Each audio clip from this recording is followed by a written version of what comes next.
Shalom, Bapak Ibu Saudara. Kita melanjutkan studi kita kristalisasi. Kali ini kita ambil tema, ini masih ke kitab Yosua ya.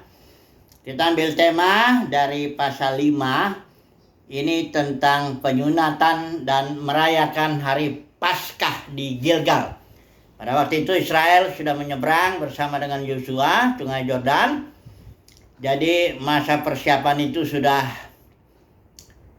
karena kitab Yosua ini kita bagi ya dengan masa persiapan, masa penaklukan oleh Yosua, dan masa di mana Yosua membagi daerah-daerah yang belum ditaklukkan itu kepada suku-suku 9,5 atau 7 ya, masih sisa untuk mengambil untuk 7 suku itu berperang ya, mengambil milik pusakanya. Jadi ini di ujung ya, di akhir persiapan sebelum mereka menyerang Jericho ya, pasal 6-nya. Nah, ini ada dua peristiwa yang sangat penting ya dalam persiapan untuk meraih warisan atau milik pusaka kasus Israel ini, yaitu mereka harus disunat dan merayakan Paskah. Ya. Ceritanya sederhana aja ya. Pokoknya mereka yang di generasi kedua itu yang lahir di padang gurun ya, itu belum disunat. Jadi karena kita tahu generasi pertamanya gagal dan mereka tidak percaya, berontak, dan Tuhan bangkitkan generasi kedua di padang gurun selama masa 40 tahun itu kurang lebih, dan mereka belum disunat. Itu sebabnya ketika mereka menyeberang Sungai Yordan, mereka harus dipersiapkan dulu dengan ritual penyunatan ya. Bukan cuma itu, tapi juga ada ritual yang berikut, merayakan Paskah. Kita tahu Paskah itu dengan di Mesir mereka merayakannya itu pada waktu senja, potong domba ya, itu satu keluarga, kalau kebanyakan ya 2 keluarga 1 domba.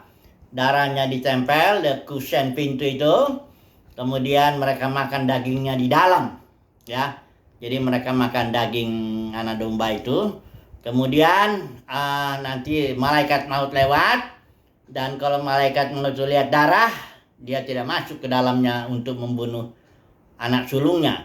Tapi kalau dia lihat di rumah-rumah di Mesir tidak ada tanda darah, itu malaikat maut masuk dan membunuh anak sulung di situ. Nah, ini dua peristiwa penyunatan dan merayakan Paskah ini yang akan kita bahas dalam konteks kita saat ini Perjanjian Baru ya. Karena ini Israel lah yang melakukan sunat ritual itu ya, potong kulit katan itu. Kalau di sini Paulus bilang, nanti kita akan baca bahwa ini sunat Kristus, penggenapan, karena Kristus itu ada penggenapan daripada segala sesuatu itu, baik hari raya, baik kemah suci, baik perayaan-perayaan bahkan bangsa Israel sendiri dan peperangan di tanah Kanaan itu merupakan simbol semua, yaitu bagaimana di sini kita meraih Kristus, kepenuhan Kristus yang adalah milik pusaka atau warisan gereja. Gereja warisannya itu kepenuhan Kristus atau roh yang tidak terbatas.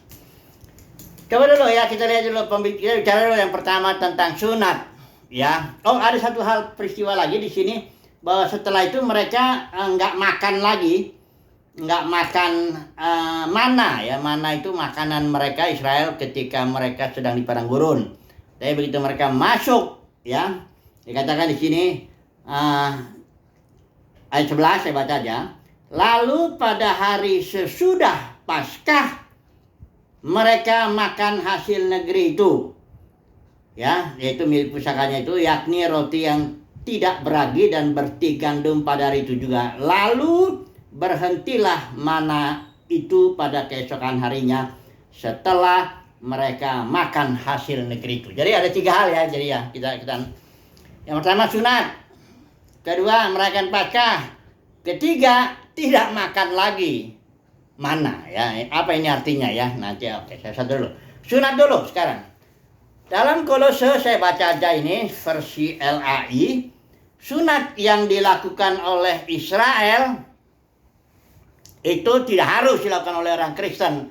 Karena kecuali kalau mau alasan kesehatan ya silahkan aja ya laki-laki Kristen mau berbuat itu. Tapi tidak ada perintah Tuhan kepada kita gerejanya di konteks perjanjian baru untuk bersunat secara ritual itu, secara potong kulit katan itu enggak. Yang harus dipahami bahwa kalau kita ini dalam konteks perjanjian baru bahwa kita telah disunat dengan sunat Kristus. Nah ini yang kita mau pelajari dulu sebentar ya. Saya baca dulu ya. Kolose 2 ayat yang ke-11 dulu. Dalam dia, dalam Kristus itu kamu telah, ini aorist bentuknya atau past tense, sudah lampau ya. Tinggal kita harus percaya, ini realitanya bahwa kita sudah disunat. Tapi bukan dengan sunat yang dilakukan oleh manusia, tetapi dengan sunat Kristus. Ini Paulus pakai istilah sunat Kristus. Karena memang Kristus ini yang harus dipahami ya. Karena dalam Kolose 2 ayat 17 juga itu semua itu peristiwa kemasuci atau simbol-simbol itu semua yang lain. Penggenapannya itu adalah Kristus ya. Jadi di sini Paulus pakai istilah sunat Kristus yang terdiri, nah ini penjelasannya apa itu sunat Kristus, yaitu penanggalan akan tubuh yang berdosa atau beberapa istilah itu sebenarnya pengertiannya penanggalan atas tubuh daging. Jadi tubuh manusia itu dia normal ya.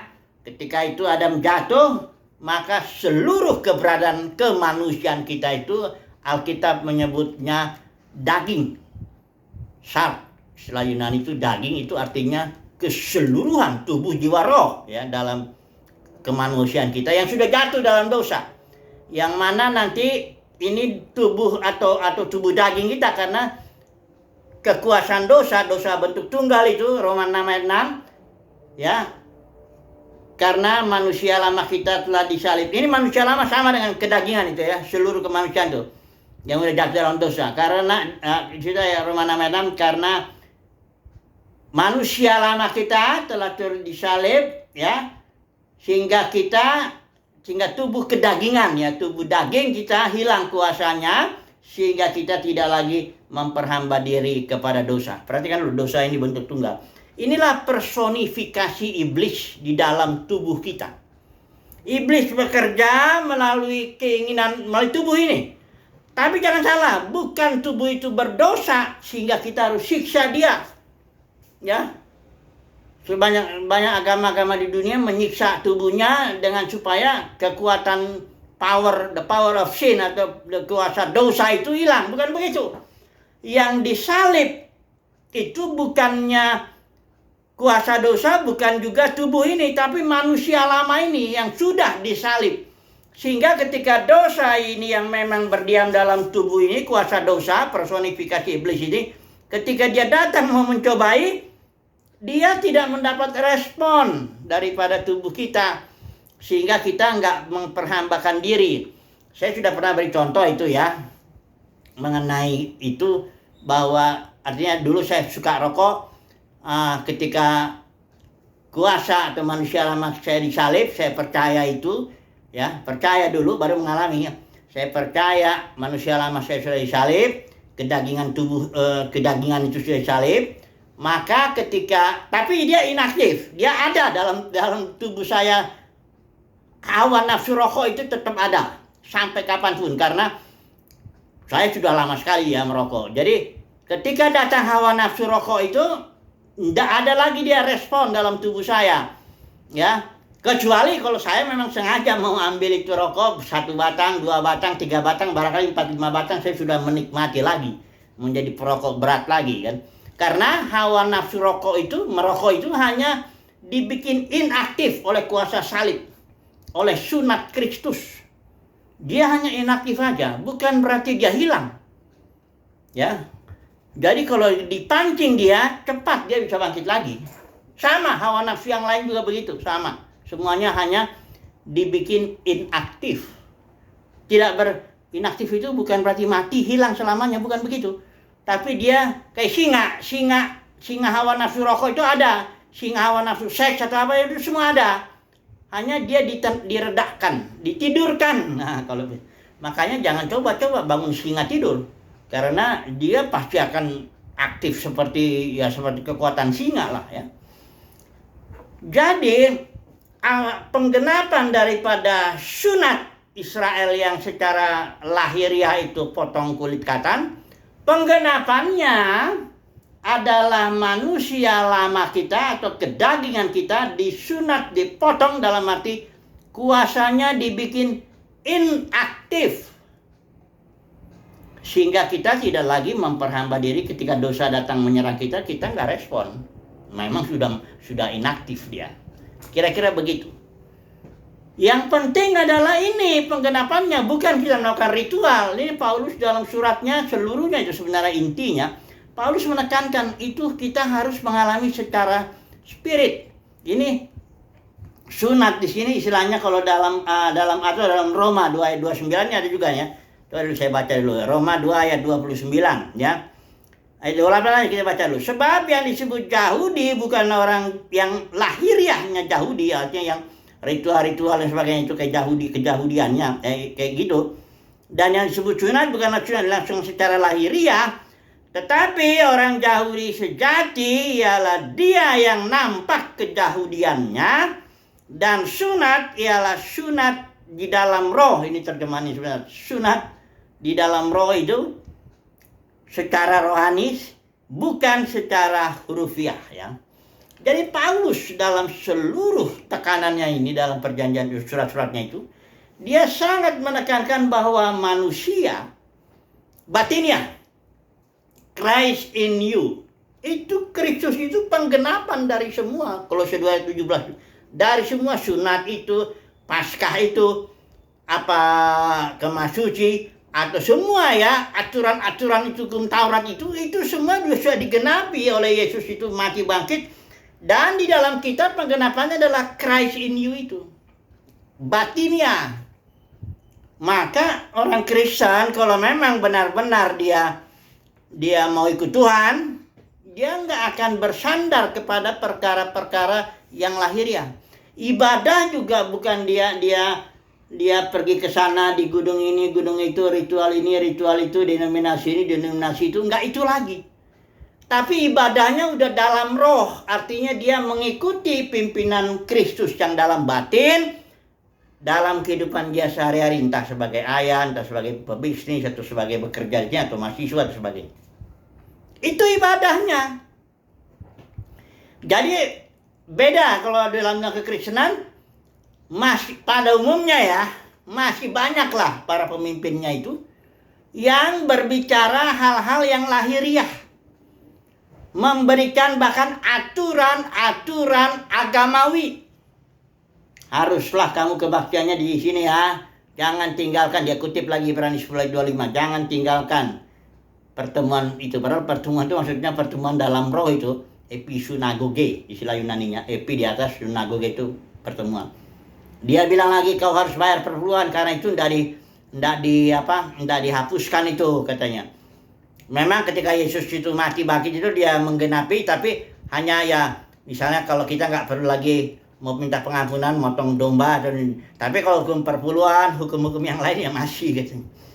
Itu artinya dibilang itu Yesus itu tidak menggenapi seluruh hukum Taurat, hanya sebagian saja. Ini omongan menghujat ini ya dari para pemimpin denominasi yang masih mau membawa hukum-hukum perjanjian lama. Ya jelas demi keuntungan dianya lah. Dosen saya juga ngomong begitu. Saya lihat di YouTube pengajarannya tentang perpuluhan sangat-sangat lahiriah ya. Karena memang dunia kekristenan sudah jatuh dari yang batiniah, ibadahnya itu. Gereja mula-mula itu ibadahnya sangat-sangat batiniah, dipimpin roh. Tapi sekarang sudah dipimpin oleh banyak aturan-aturan agamawi ya. Ini yang ditentang oleh Paulus berkali-kali. Jangan kau bermegah karena hal-hal yang lahiriah, karena engkau sekolah teologi tinggi. Engkau mau bermegah karena itu, karena jemaatmu banyak. Ini saya ngomong ini bukan saya iri ya, bukan saya ingin begitu, enggak. Saya justru bersyukur saya melepaskan semua hal-hal yang lahiriah itu. Saya mulai belajar hal-hal yang batiniah. Christ in you, the hope of glory. Karena kemuliaan kita itu, umat pilihan Tuhan, adalah kemuliaan batiniah yang nanti akan dinyatakan ketika Kristus datang. Apabila Kristus yang adalah hidup kita itu menyatakan diri kelak, kita akan menyatakan diri di sana. Karena kita sudah terbiasa bersama dengan Kristus yang dalam batin. Kita sudah terbiasa mengabaikan katakanlah perkara-perkara lahiriah. Kita sudah benar-benar hidup di dalam batin, ibadah dalam roh, ya. Ketika Kristus nanti menyatakan diri, kita akan ikut menyatakan diri bersama-sama dengan Dia dalam kemuliaan. Jadi bukan kemuliaan lahiriah yang kita rindukan. Kemuliaan batiniah. Christ in you, itu dia kemuliaan itu. Hanya masih di dalam batin. Nanti dia akan nyata, akan dimanifestasikan, ya. Dan kemuliaan lahiriah itu akan habis. Alkitab bilang dunia yang kita kenal dengan mata jasmani ini, dengan segala kemegahannya, termasuk sekolah teologi yang tinggi-tinggi, ibadah yang gedung yang besar-besar, kemuliaan manusia yang macam-macam, itu akan hilang. Tinggallah yang batiniah ini, ya. Jadi sekali lagi ya, tapi ini ya, saudara jangan salah mengerti seolah-olah kita jadi benci sama hal-hal yang lahiriah begitu. Kalau memang Tuhan bukan begitu, artinya kita nggak bersandar lah. Karena Paulus bilang, sekalipun sebenarnya aku bisa bermegah secara lahiriah, kata Paulus. Disunat pada hari ke-8, Israel sejati, dalam mentaati hukum Taurat aku tak bercacat. Di suratnya itu dibilang kan, apa yang dahulu itu merupakan kebanggaan bagiku, aku tinggalkan demi Kristus ini, supaya aku mendapatkan Kristus ini, ya. Jadi sunat yang sejati adalah sunat Kristus yang adalah penanggalan akan tubuh daging. Inilah yang Tuhan inginkan. Ibadah itu haruslah sesuatu yang dalam batin, ya. Tapi begini juga ya, ada satu kalimat begini, kebohongan yang diucapkan berkali-kali akan dipercaya dan dipandang sebagai benar oleh orang yang mendengarnya itu. Jadi kalau orang yang bicara ini, pemimpin agamawi ini, ngomong terus aturan agamawi yang kau harus datang ke ibadah seminggu sekali ya, kau harus bayar perpuluhan begini ya, kalau itu terus diucapkan, nanti jemaat itu kalau dia nggak datang seminggu sekali, dia merasa tertuduh. Karena itu sudah dianggap benar sama dia. Kalau dia nggak ngasih perpuluhan, dia tertuduh. Karena dia merasa kayaknya ini udah perintah Tuhan. Padahal nggak ada itu, ya. Orang memberi sesuai pimpinan Tuhan lah. Dan memberi kemanapun sesuai pimpinan Tuhan lah, ya. Jadi bahaya memang ini. Bahaya sekali ini pemimpin agamawi ini. Yang memberikan aturan-aturan sedemikian berulang-ulangnya sehingga dipandang benar oleh jemaat. Tapi umat pilihan Tuhan ada pengurapan dalam batin, dia bisa membedakan mana yang dari Tuhan, mana yang bukan dari Tuhan, mana yang suara roh, mana yang suara bukan roh, ya. Roh kan banyak, ada roh dunia ini juga, ada roh dalam dunia agamawi ada juga kan. Mana yang suara gembala sejati, mana yang suara gembala yang adalah perampok sebenarnya, ya. Oke. Sekarang kita masuk sunat yang sudah, kita masuk makan Paskah dulu ya, Paskah. Israel merayakan Paskah. Gereja nggak perlu merayakan. Karena sudah ada penggenapannya. Apa sih penggenapan Paskah? Anak domba Paskah kita sudah disembelih. Kita diperintah bahkan oleh Yesus. Waktu di malam terakhir dia makan perjamuan, dia di malam terakhir itu Yesus bikin 2 perayaan ya, kita sudah singgung itu perayaan Paskah karena dia orang Yahudi, dia harus mentaati hukum Taurat. Dia merayakan Paskah, tapi di tengah-tengah itu dia membuat suatu ritual ya, masih ritual, yaitu yang memecah roti makan, inilah tubuhku, inilah darahku. Ritual itu memang boleh saja dilaksanakan ya, kalau gereja mula-mula itu hampir tiap hari dia merasakan menjalankan ritual perjamuan kudus, kalau istilahnya begitu ya. Perjamuan kudus itu juga tidak harus roti kecil-kecil, itu bisa juga berarti makan besar.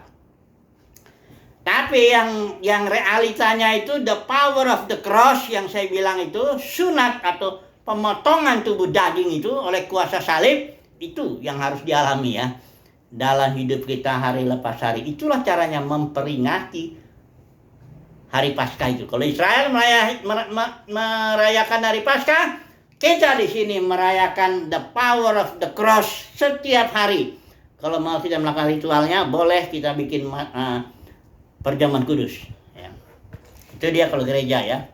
Jangan bawa-bawa deh hukum-hukum, karena hukum di sana hukum Taurat. Kalau kita di sini hukum roh, artinya hukum Taurat yang ditulis di dalam batin. Makanya Yesus itu waktu ditantang mengenai hukum rajam, dia tulis itu. Orang Farisi itu bawa perempuan berzina, ditulis itu oleh Yesus di bawah tanah. Artinya hukum rajam itu kalau ditulis, hukum Taurat ditulis dalam tanah, ketanahan kebumian kita, maknanya tuh siapa yang gak berdosa lempar dia yang pertama. Itu maknanya yang satu. Yang kedua, harus ada pengampunan. Jadi harus paham ini para pengajar ya. Jangan bawa-bawa hukum Taurat itu ke dalam konteks perjanjian baru. Tafsirkan dulu hukum Taurat itu ke dalam batin. Tulis dulu dia. Baru realitanya bicaralah ya. Kayak Paskah, realitanya apa? Realitanya the power of the cross yang kita rasakan tiap hari. Itulah penggenapannya. Sunat juga begitu ya. Kemudian ini terakhir ya. Sebelum diambil kesimpulan, makan hasil negeri.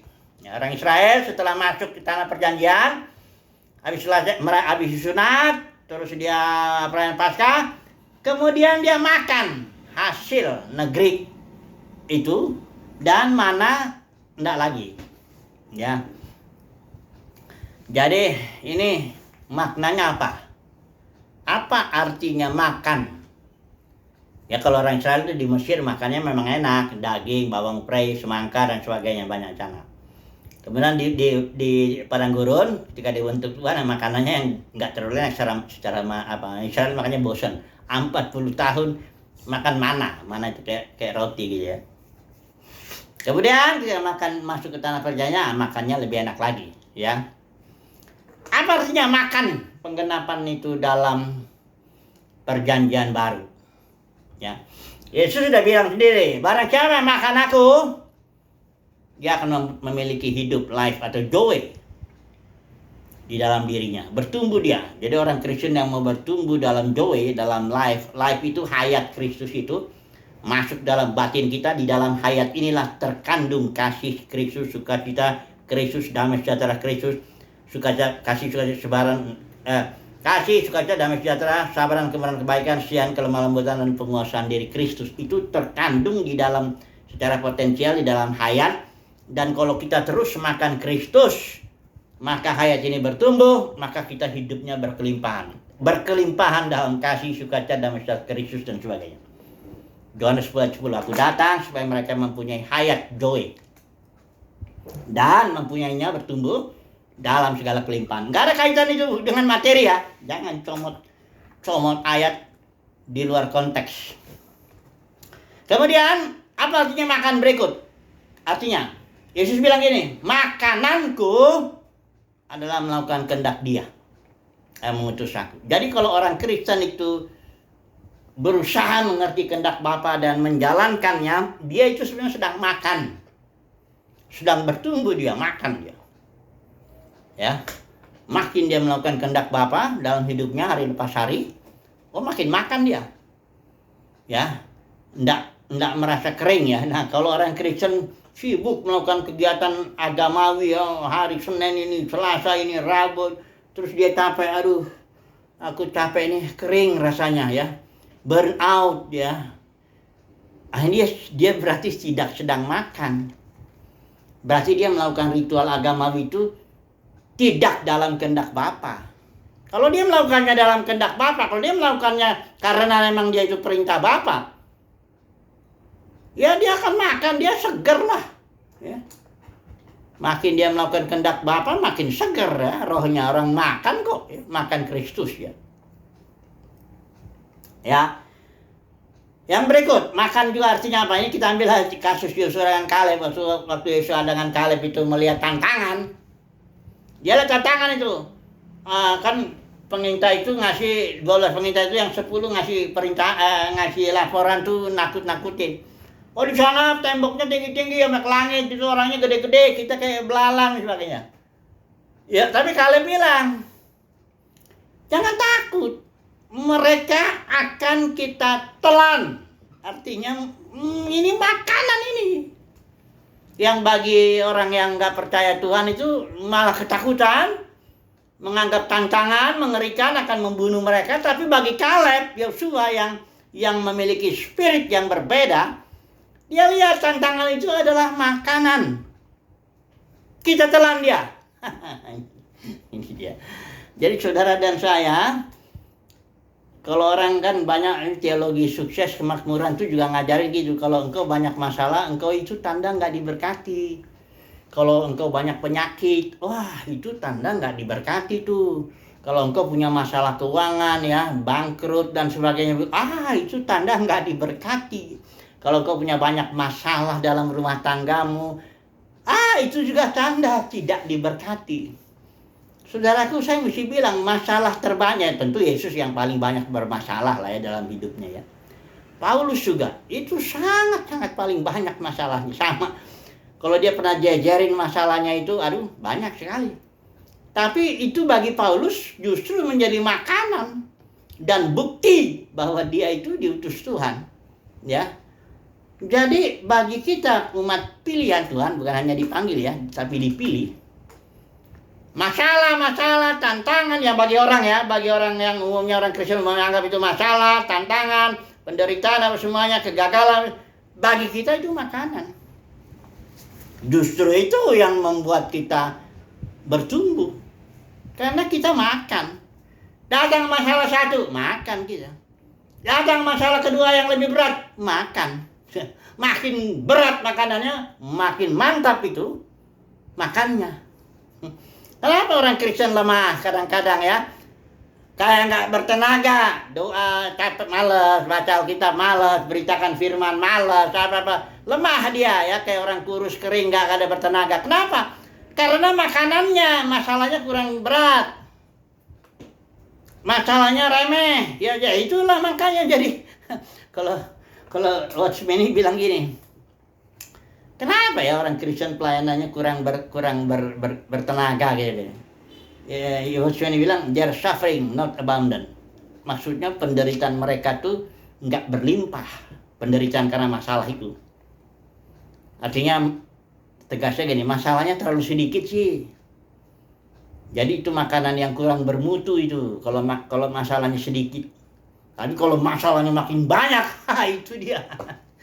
Itu makanan bermutu itu. Kalau kita telan dalam Kristus, ya kita telan ini semua masalah ini, kita menjadi kuat, ya. Saudara lihat nggak petinju itu? Dia bisa berotot kuat pukulannya karena apa? Karena dia menghadapi itu petinju-petinju lain yang, ya, sangat kuat sama dia di kelasnya. Baru dia.